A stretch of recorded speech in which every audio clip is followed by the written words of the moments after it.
So welcome to my allotment. Today I'm going to be making some feed for some of my plants. It's a Comfrey feed. It's a really great thing to make because it's free and it's really good for some plants. I'm going to tell you how you make it and what plants it's good for. So if you've not already subscribed to my channel, if you could please do so, because you'll get lots of helpful hints and tips all throughout the year from my home garden, my allotment and also my home kitchen. Well, today we're up at the allotment and I'm making some Comfrey feed. So the first thing you need is some Comfrey. So all you need for this is some Comfrey. Now I've got a massive plant at home, which I've bought some up here to do at the allotment. If you've not got some, it's worth sourcing one, and if you've got an allotment, there's every chance that one of your neighbours has got one, so it's worth asking them if you can borrow some to get you started, and if they've got any that have self-seeded, for you to actually then plant one yourself, so you've got your own source of Comfrey. The other thing you need is water and something to put it in. Now I've got a massive barrel because I make loads of it, but you could just do it in a small tub or a bucket.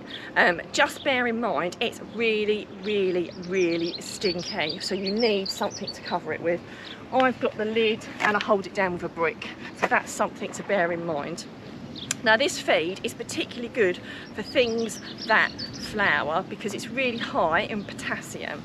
So things you would put it on are things like tomatoes, courgettes, you know, aubergines, that sort of thing. Things you wouldn't put it on are things that you do not want to flower or fruit. So you wouldn't put it on onions or leeks because you don't want them to go to seed. You wouldn't put it on brassicas either. So it's something that you're trying to encourage bloom. You know, your beans, French beans, you know, runner beans, broad beans, that sort of thing. This would work really well for. And the best thing of all is it's absolutely free. So I've cut some of mine.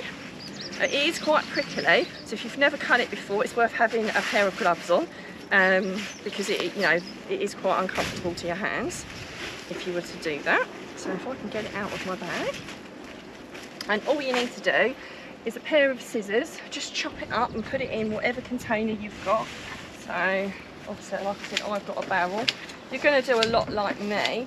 You need a tap at the bottom, so just bear that in mind. But if you're only doing a bucket full, then obviously it's fine. You just scoop it out as and when you want it. So just cut it up into bits. There we go, like so. And I will probably layer this up and put another layer in as it goes on. And then all you've got to do now is just pour some water into it. So really easy. So I'm just going to stick a couple of watering handfuls of water just so the leaves are fully submerged. Like so. This is probably the most time consuming bit, just pouring a couple of watering handfuls of water in. So that's one in, and that is almost covered. Let's get another one in, and I'll get the cameraman. Sometimes when you're pouring a lot in, it's easier just to pour from there. I'll show you what it looks like. Right, it's floating a little bit, but it's fully submerged if you want to just take a quick look there.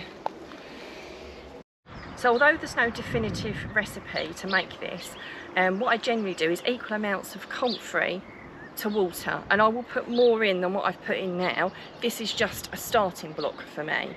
So I won't start using this until this has been in here for a month, and I do warn you, and over that month I will be adding more to it to start to add to it.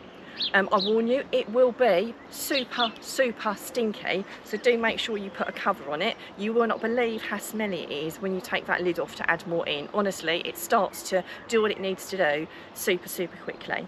The way I use this is I do 10 parts water roughly to 1 part Comfrey liquid, and then I water my plants accordingly. So I do hope that this has inspired you to make your own free organic feed. If you make your own feed and you have a different recipe, then I'd love to hear it. If you've got any questions or comments, or you're not sure about anything, then as always, please do let us know and we will answer them and do our best to help you.